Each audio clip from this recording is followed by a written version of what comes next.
Now, in terms of the judges that you will bring to bear on this, former President Trump hit 3 home runs with his Supreme Court appointments. Are you going to make the same kind of pledge to the Republicans as you go around the country that your judges will be like the Trump judges? Well, actually, I would say we'll do better than that. I mean, I respect the 3 appointees he did, but none of those 3 are at the same level of Justices Thomas and Justice Alito. I think they are the gold standard, and so my justices will be along the lines of a Sam Alito and a Clarence Thomas. Ron DeSantis is running for president, you guys, and if you haven't heard, he's got to find some way to criticize Donald Trump because he's been the minion baby style Trump for his entire national political career. So of course he finds something with these Supreme Court picks. Hey, everybody runs for president eventually points out how they'd had the best Supreme Court picks ever. So he's got to find something different than Trump, except this is brand new for Ron DeSantis. He had other things to say about Trump's picks in the past when he was still piggybacking on the back of Donald Trump. Let's listen to this.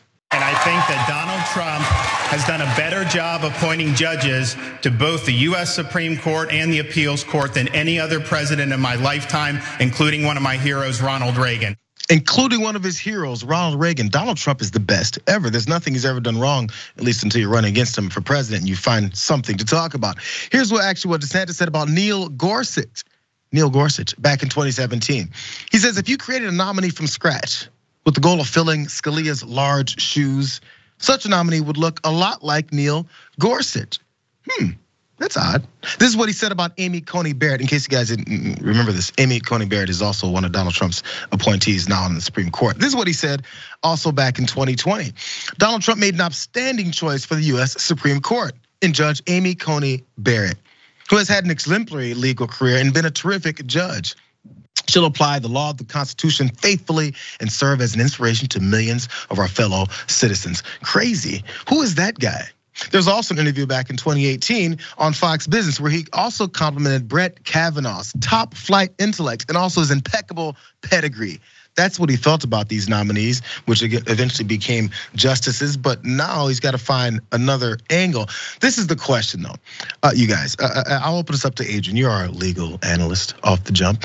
When it comes to people like this, or at least some of these types of nominees, now justices, is it really worth this revisionist history and say, yeah, what I used to like, I don't like, because in the future, if I get a nominee at all, if I win the presidency, I'll do better? How? What does this work?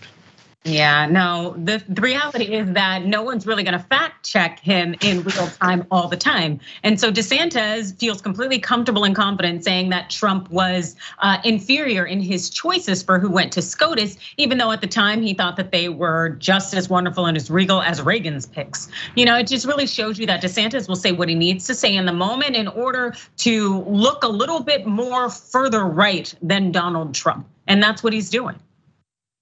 Miles, what's your thought? First of all, I heard him say that. I go, wait a minute, it gets worse than Gorsuch and Amy Coney Barrett and Kavanaugh. He's gonna find people even worse. And this is the playbook is this. The playbook is these guys don't want to criticize Trump on the actual bad things he's done. So they take the things that in the minds of the base is considered good, which is in objectively speaking bad. But they take what's considered to be good, and now they're just gonna be like, I'm gonna be even gooder. So it's like, oh, Trump is white, I'm even more white. Or oh, Trump put the kids in cages, I'm gonna ship them to other states, blue states. He's trying to be like, look, I'm all for bigotry and racism and all of the negative fascism and all whatever else Trump was doing, but I'm gonna do it even better. And I guess that's how you appeal to the Republican base nowadays.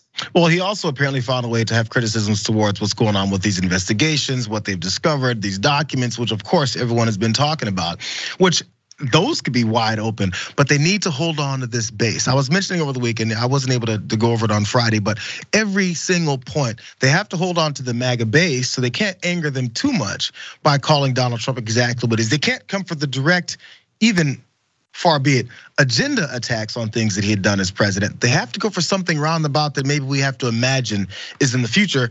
Things like this, they could hit him right directly on things that he's going through right now. These investigations, these tapes of him talking about the illegal activities that he's been up to. None of that would actually be very helpful to them because they still need that base. It's a fine line that DeSantis specifically is towing more than everyone else because he's the next one up. And let's keep it real, you guys. It's been a couple years where I've talked about these Republicans, these primary Republicans, the ones who think they could potentially have a seat here as the nominee. They would love for Donald Trump to go away without them having to lift a finger, because then they could pick up those supporters without having to do anything else. And this is one of those transparent attempts at that. What are y'all's last thoughts on this, though? I couldn't agree with you more. I think it's all about the optics, and these further right than Trump candidates really want to make it seem like they do support him and that they do think that the DOJ, Merrick Garland's office is attacking Trump unfairly because they don't want to potentially lose out on his base. But at the same time, we know that they're behind closed doors doing the whisper campaigns if they need to, but also egging on prosecutors and whomever else to hold him accountable. And I believe we also seeing this with the weakening of members of his party in terms of those who are, the right wingers, really staunch advocates there in the Freedom Caucus in Congress. I think we're going to start seeing those people be taken down a little bit blow by blow, because that's what it is. It's about undermining the foundation that is Trump and anybody along with him, while benefiting from the structure that is built on top of them, which would be the MAGA crowd. You guys are both right, and it's like these people can't stand the stink of Trump, just like we can't, but they just can't say it. I wish Dominion voting system would sue all of these people so we can get the real text like we got Tucker Carlson's when we found out that he hates Trump. And I guarantee you, if you got DeSantis's tweets and texts, and you got Pence's and you got all their texts, you'd see how much crap they're talking behind his back. And again, I think DeSantis has to play this game. He's like, look, Trump brought you these 3 justices that were Handmaid's Tale. I'm gonna bring you Christian Taliban justices. It's like, let's go even further and further right, because it's almost like I'm gonna compliment him while also criticizing him, versus the obvious, which would be Chris Christie started to do it because maybe he feels like I got no chance of winning anyway, so let me just talk trash.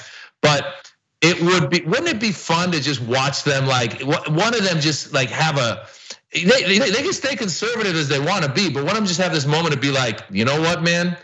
It's 4th and 90, and I'm on the 10-yard line. I gotta go Hail Mary and just go up and be like, Donald Trump almost gave away nuclear secrets, and should be indicted and should be in an orange jumpsuit. And I'm Ron DeSantis, and I approve this message. Ain't gonna happen, but it's so straightforward. It's such a good process. Look, Ron DeSantis is the next one up, polling at whatever 20 or 30%, whatever it is. Who knows? I haven't looked at it in a minute, but he's polling at this rate, and then he's the next one up. So if the thoughts and prayers of the Republicans are actually answered, not the ones about school shootings and folks dying, but the thoughts and prayers about hoping he goes away and then have to do anything about it, if those are answered, all you have to do is hit him. Who else are they gonna go to? Nikki Haley? Tim Scott? No, but that would actually boost him to a degree, and I guess there's not enough people who think clearly. There's still the following of Donald Trump that has to be the primary thing. The minions that they are is what they show us. Thanks for watching The Young Turks. Really appreciate it. Another way to show support is through YouTube memberships.